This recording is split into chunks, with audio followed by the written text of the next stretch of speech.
Mutog? Mula sila sa lahi ng mga bangkilan, hindi ba, Leandro? Tanong ni Luis. Oo, tugon ni Leandro. Mga kabagis, umpisahan ng paganahin ang ating mga imahinasyon sa paki ng subscribe button. Palike na rin mga kabagis ko. Salamat.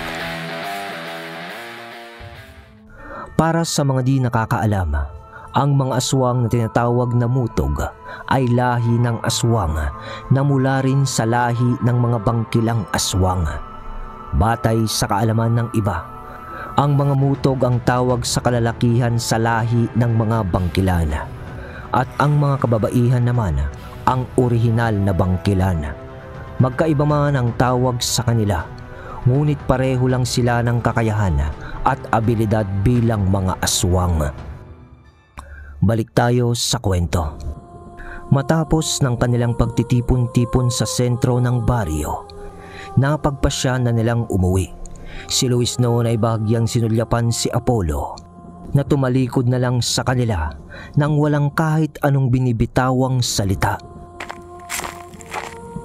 Sa paglalakad naman ni Luis pauwi sa kanyang tahanan, muling nagtagpo ang landas nila ni Tandang Caim at ng apo nito.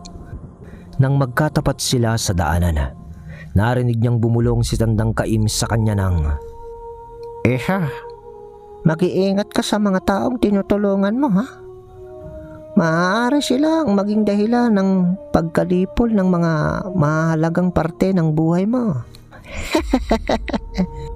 Bulong ng matanda kay Luis.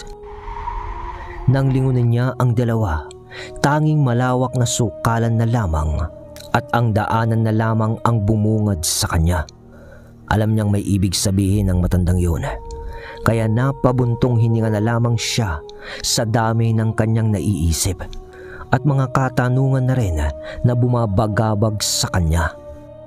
Nang makaabot na siya sa kanilang bahay, nang nakahiga na siya sa kanyang silid, di niya na namalayan ang paglipas ng oras. Nang siya ay nakatulog nang di na niya namamalayan, natagpuan na lamang niya ang kanyang sarili na nakahilata pa rin sa higaan habang tirik na tirik ang araw. Pagbangon niya noon, ramdam niya ang panghihina ng kanyang katawan. Dahil sa gutom, agad niyang hinagilap ang kusina upang maghanap ng makakain. Mabuti na lang at may naimbak siyang mga pagkain doon na di kaagad nasisira. Makaraan ang ilang minuto, nang maramdaman niyang nakabawi na ang kanyang katawan ng lakas, tinungo niya ang mga bahay ng mga antingerong nakakasama niya sa pagronda tuwing gabi.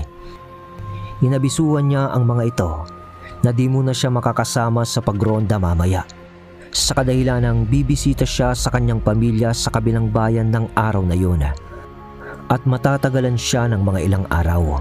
Si Apollo naman noon ay nasa lubong niya lang sa daanan, kaya inabisuhan niya na rin ito. Pagsapit nga ng kinahapunan, kasalukuyan na niyang kasama ang kanyang mga kapatid at ang kanyang ina.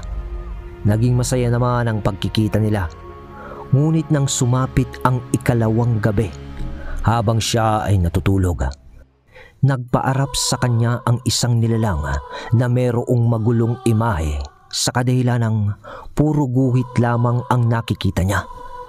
Nakatitig yun sa kanyang mga mata habang may tinig na siyang naririnig na nagsasabi ng, Alam mo ba ang ginagawa mo?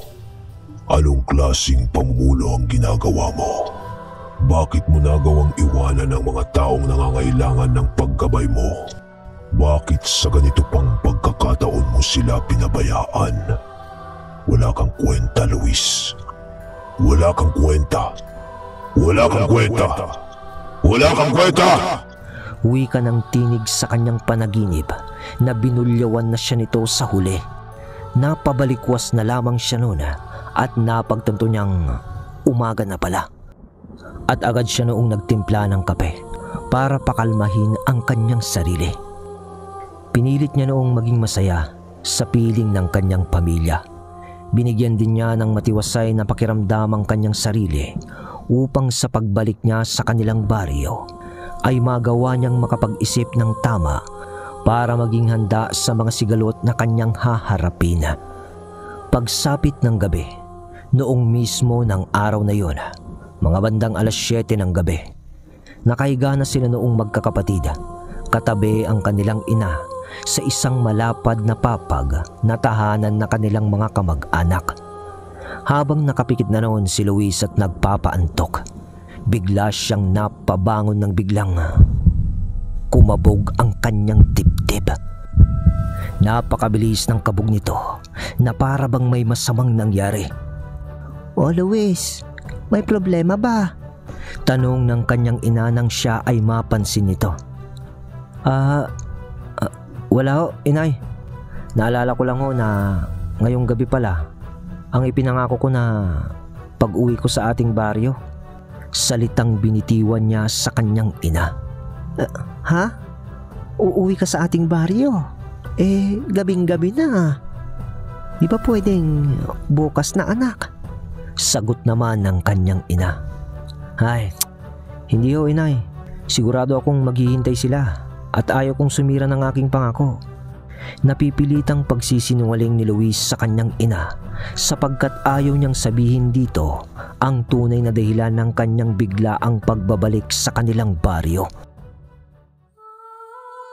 Habang nag-iimpake siya noon ng kanyang mga gamit, halos di siya mapakali.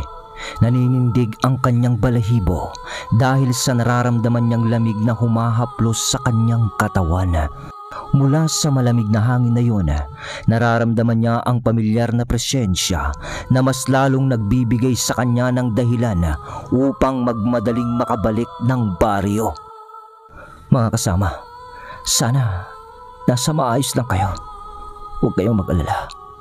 Pabalik na ako. Salita niya sa kanyang isipan. Kaya nga't mula sa kanilang bayan, sumita siya ng habal-habal upang mas mabilis ang kanyang pagbiyahe. Makaraan lang ang 2 oras nang kasalukuyan na siyang nakabalik ng baryo. Sa kanyang pagmamadali, di na niya kinuha pa ang sukli sa driver ng habal-habal. Pagdating niya sa sentro ng baryo, medyo malalim na ang gabi ng oras nang makasalubong niya sina Leandro at Pilo sa daan. "Kuya Luis, buti narito ka na pala. Mabuti naman at nakabalik ka na. May masamang balita. Sana pag narinig mo to, huwag kang mabibigla, ha?" Salita ni Pilo. Bakit? Ano bang masamang balitang dala nyo? Agad naman na tanong ni Luis. Si Bombo, wala na. Yung may tangan ng mutya ng saging. Sagot naman ni Leandro. Ano? Anong nangyari? Gulat na tanong ni Luis. Sabi ko na nga ba, tamang kutob ko. May masamang nangyari. Bulong naman niya sa kanyang sarili. Balita namin, ayon sa kanyang asawa, isa sa kainuman ni Bombo ang trumaydor sa kanya. Nang halos gumagapang na sa lupa si Bombo, may mga nilalang na nagsidatingan, tsaka pinatay ng brutal si Bombo. At sa palagay ko, Kuya Luis, wala na sa katawan ni Bombo ang mutya na tangan niya. Sagot ni Leandro. Matapos ng kanilang pag-uusap, sinamahan ni Leandro at Pilo si Luis sa tahanan ni Bombo. Nadatnan nila doon ang malungkot at tahimik na tema ng paligid. Nang makita siya ng asawa ni Bombo, napahagulgol na lang ito sabay yakap sa kanya. Kilala mo ba? Kilala mo ba kung sino ang may gawa nito kay Bombo? Tanong ni Luis. Hindi kuya. Pero tanda ko ang mukha ng hayop na taong yun. Pero yung mga kasama niya, ay di ko nakita ang mga pagbubuka nila. Napakahayop nila, Kuya Luis. Bakit nila ginawa ito sa asawa ko? Umiiyak na sagot ng asawa ni Bombo. Tumahan ka na, Mira. Malamang ay may dahilan ng Diyos kung bakit ito nangyari sa kanya. Hayaan mo, balang araw, makakamit din natin ang hustisya para kay Bombo. Wika ni Luis ng matapang, ngunit pumapatak na rin ang luha nito. Agad naman na hinimas ni Leandro ang likuran ni Luis upang ipadama ang pakikiramay nito sa pagkamatay ni Bombo. Para kay Luis, mahalaga ang bawat taong nakapaligid sa kanya maliban sa orihinal niyang pamilya. Itinuturing na rin niyang pamilya ang bawat kaibigan niya. Kaya para sa kanya, walang kapatawaran ang ginawa ng taong halangang kaluluwa kay Bombo. Sa araw nga ng libing ni Bombo, naiwan ang pangkat ni Luis at ang pamilya ni Bombo sa Camposanto habang naroon sila na nagluluksa. Dumating naman si Apollo na may takip ang pagmumuka at nakasuot din ng damit na pangluksa. Walang imik itong tumayo sa harap ng puntod ni Bombo. Maya-maya pa, dumating din ang matandang si Caim at ang apo nito. Sa pagdating ng dalawa, naramdaman ni Luis ang biglaang pagtaas ng tensyon sa paligid. Di niya alam pero nang dumating ang maglolo, nag-iba ang aura ni Apollo. Kumunot ang noo nito habang nakatitig kay tandang Caim. Nagtititigan ang dalawa noon na halos magbigay ng mabigat na presensya sa paligid. Nang mag-umpisa ng mahilo ang pamilya ni Bombo dahil sa kaganapan, biglang tumalikod si Apollo. Sabay lakad na nito papalayo. Si tandang Caim naman noon, napatawa lang sa ginawa nito. Nagtaka noon si Luis sa mga nangyayari, maging ang kanyang mga kasama. Sa kanilang pag-uwi, sumabay sa kanila ang dalawang maglolo. Kinausap ni tandang Caim si Luis ng panandalian sa kanilang paglalakad. Iha, bago ba ang taong nasa puntod ng kasama niyo kanina sa inyong pangkat? Tanong ng matanda. Oo, amang. Bakit ho? Tanong niya dito. Nais ko lang balaan kayo at ang inyong pangkat. Gumagawa na ng paraan ang gabunang antingera para pabagsakin ang inyong pangkat. Lalong-lalo ka na iho sa lugar na ito. Nag-iisa lang nilalang na nagtatangan ng kaliwa at kanang karurungan. Wala nang iba kundi ang gabunang nagmula sa angkan ng mga bertudes na hukloban. Masasabi kong palakas ito sapagkat siya din ang umubos sa aking mga kaori. Pero huwag mo sanang isipin, iho, na isa din ako sa mga kalaban mo, sapagkat di ako magbibigay ng paalala sa iyo kung may masama akong balak sa inyo na naririto sa baryo. Yan kasi ang tingin ko sa iyo, iho. Sa dami-dami ng impormasyon na ibinibigay ko sa iyo, sa tuwing nagkikita tayo, kitang-kita ko sa iyong mga mata na itinuturing mo akong kalaban. Paano, iho? Mag-iingat kaya? Uwi ka ni tandang Caim bago ito tumigil sa paglalakad para lumihis ng daanan kasama ang kanyang apo. Makalipas ang ilang araw, mula nang mailibing si Bombo, napagkasunduan nilang 5 na sama-sama silang magruronda sa kanilang baryo. Isinantabi na nila noon si Apollo dahil sa palagi naman itong wala sa tuwing sila ay nagtitipong-tipong magkakagrupo. Minsan nga ay naghihinala na si Leandro noon kay Apollo dahil di tugma sa mutyang tangan nito ang pag-uugaling ipinapakita nito sa kanila. Ngunit di yun pinapaniwalaan pa rin ni Luis. Nagtatanga-tangahan ito dahil sa mga nakita niya. Sapagkat para kay Luis, kung sila man ay malagay sa sitwasyon ni Apollo, alam niyang ganun din ang kanilang magiging asta. Kasi nga namatayan yun ng pamilya, di ba? Yung tipong pagkamuhi at galit ang kanilang nararamdaman sa mga aswang. lalo na't mga mahal nito sa buhay ang naging biktima sa kanyang karanasan. Nang isang gabi, naisipan nilang tumagay ng konti. Naroon sila sa bakuran ng bahay ni Luis.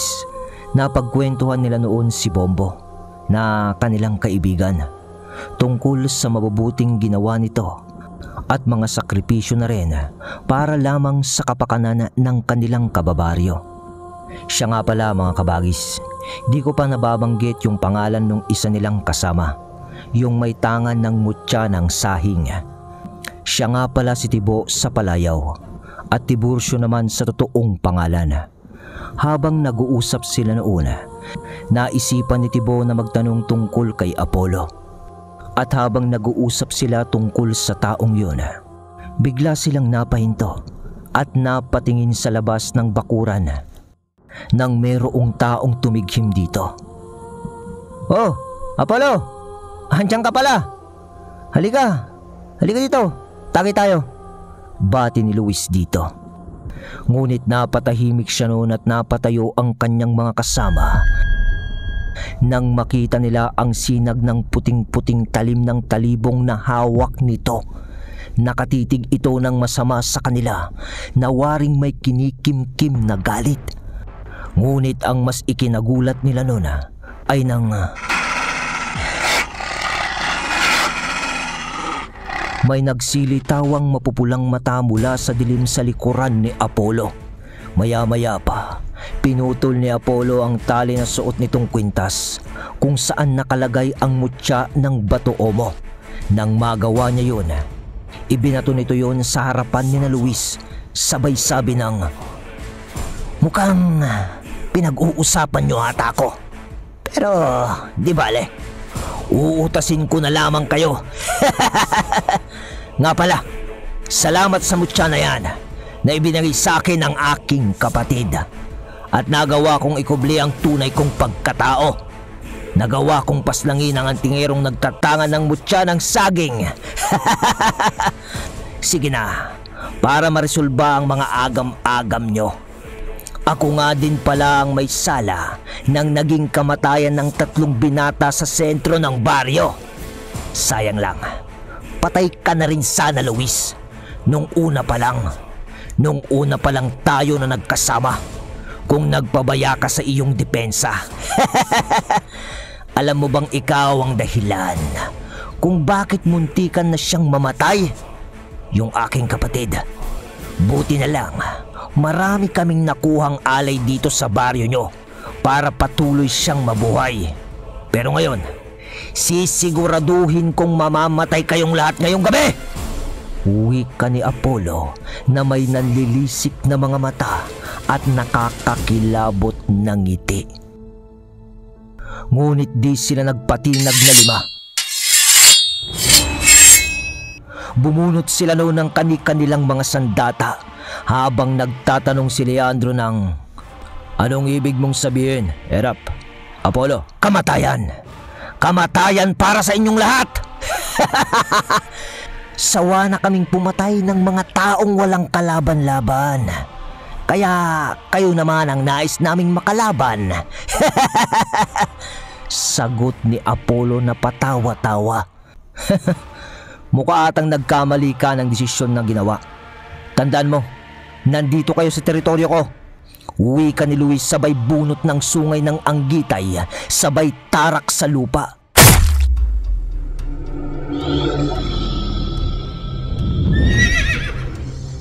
Matapos niya yung gawin, kasunod noon ang paglitaw ng gabay ni Luis na mandirigmang anggitay.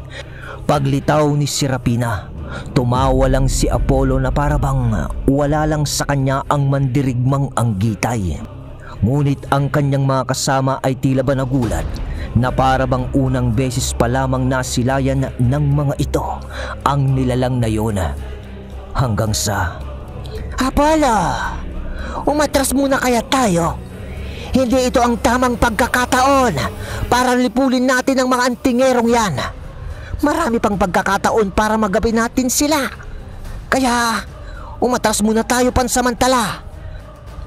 Wika ng isa sa kasama ni Apollo. Ngunit Hoy! Wala ka sa posisyon para ako'y utusan. Ano ngayon kung sama-sama sila? Mas maganda ngayon sama-sama natin silang ililibing. May nanlilisik na mata na wika ni Apollo habang nakatingin sa kasama niya. Pasensya na ho. Sige ho, kung yan ang nais nyo. Sagot naman ng kasama nito na nakayuko na ang ulo. Nakakamangha. Nagawa mo kaming linlangin ng ganon-ganon na lang, Apollo. Matagal na akong naghihinala sa'yo At ngayon napatunayan kong totoo ang aking hinala sa'yo. Umasa kayong papanaw kayo sa aming mga kamay. Singit na salita naman ni Leandro. Talaga lang ha? Sugod! Wika ni Apollo at utos niya sa kanyang mga kasama. Nang sandaling iyon, nagsikalat ang mga aswang sa paligid ng tahanan ni Luis na isa-isa silang inatake. Nagkawasak-wasak din noon ang mga bakod sa kanyang tahanan. Pagkaharap ng isang aswang kay Luis, tinagpas niya ang leeg nito gamit ang kawit na kanyang sandata. Yung iba sa mga yun ay halos sumuka na lamang ng dugo kapag natatamaan ang mga yun ng malalakas na tigalpo na kanyang binibitawan. Umabante noon si Luis patungo kay Apollo at bawat humarang sa kanyang dinaraanan ay lumulupasay na lamang sa lupa nang wala ng buhay dahil sa abilidad ng anggitay na tangan ni Luis. Bawat tamaan naman ng kanyang mga tadyak ay halos madurog ang mga buto. Sa panig naman ng apat pa niyang kasama, Leandro, Ambo, Pilo at Tiburcio. Si Tiburcio na may tangan ng mutya ng sahing ay halos di na namamalayan ng mga aswang ang pagkalaw. Dahil sa abilidad nitong maglaho sa mga mata ng bawat nilalang, ang mga aswang na nakakaharap nito ay namamatay na lamang ng walang kaalam-alam. Si Pilo naman noon, gamit ang mga baging sa paligid, inuutusan niya ang mga ito na puluputan ang mga aswang. Tsaka niya yung pinagtatataga gamit ang kanyang sundang na tangan.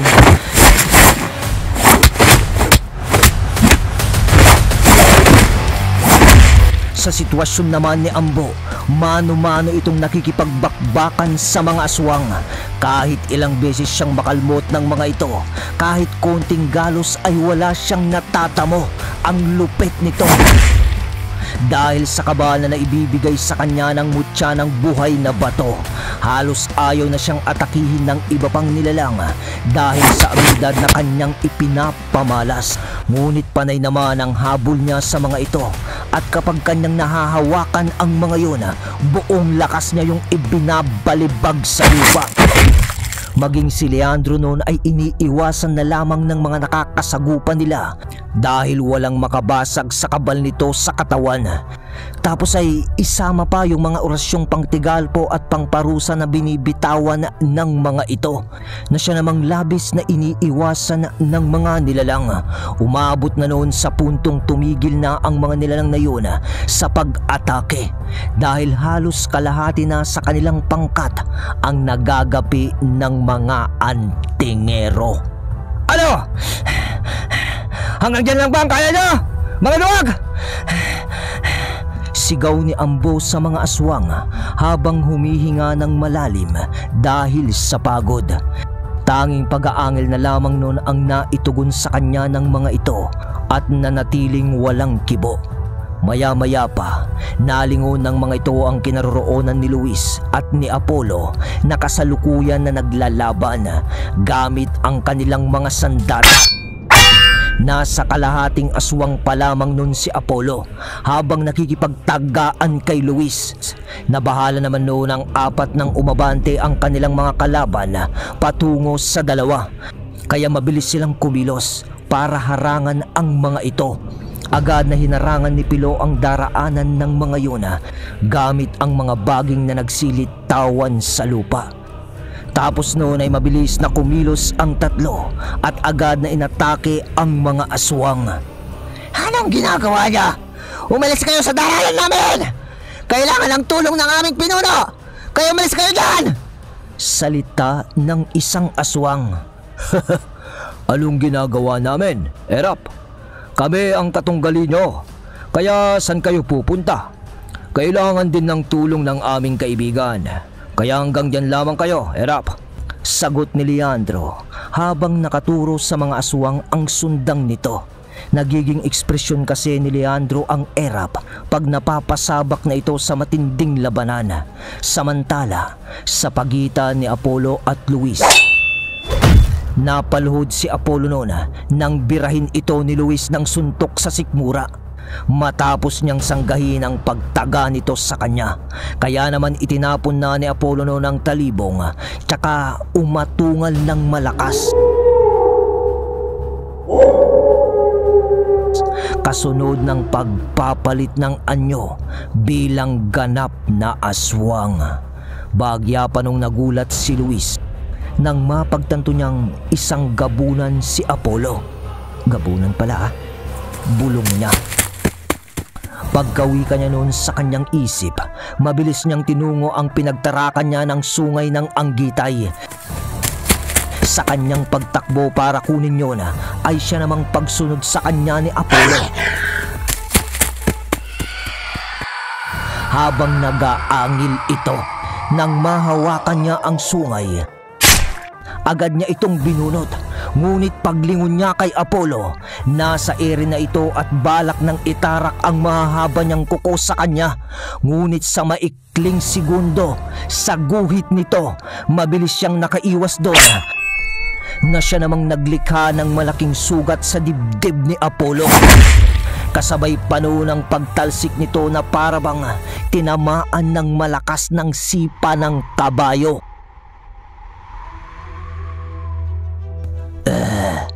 Mukhang nagkamali ka, kapatid ko. Malayo sa pagiging mahinang ang tingerong sinasabi mo. Wika ni Apollo na narinig ni Luis sa pagsalita nito sa kanyang sarili.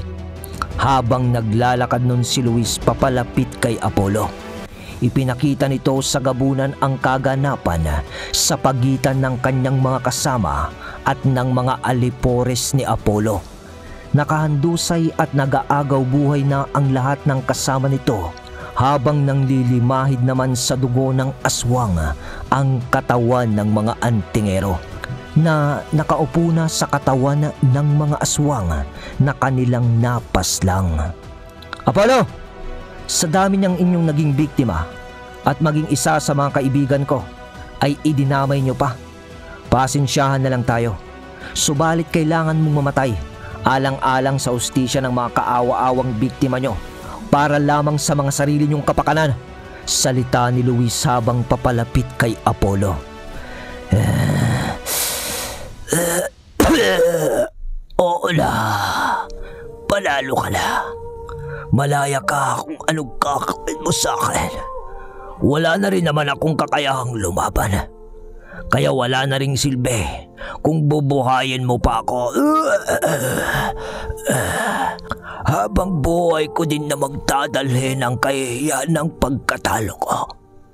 Kaya kung papatayin mo ako, gawin mo na. Sagot ni Apollo na sumusuka na ng dugo. Alright, yun mga kabagis, ang tindi. Ang tindi ng episode na to, grabe. Sabi ko sa inyo subaybayan nyo tong gabunang antingero. Matindi to mga kabagis. Nag-uumpisa pa lang tayo, kumbaga. Pampainit lang yung mga unang episode natin. Yon, salamat sa suportang tunay.